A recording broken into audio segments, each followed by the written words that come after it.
எப்பத்துல இருந்து சார் உங்களுக்கு செஃப் ஆகணும்னு தோணுச்சு? வேற எதுவும் ஆக முடியாது தெரிஞ்ச ஒண்ணு.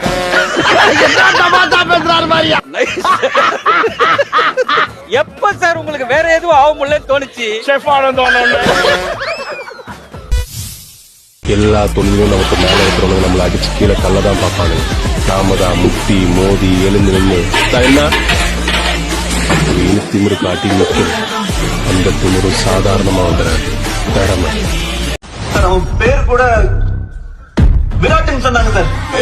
விராட்டா என்ன உள்ள விராட் மேல இல்ல எவனை கை கூடிய விராட் அதெல்லாம் விட ரொம்ப டேஞ்சர்.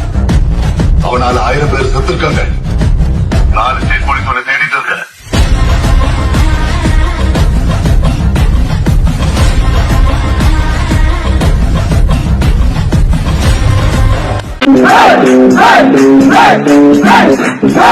Hey!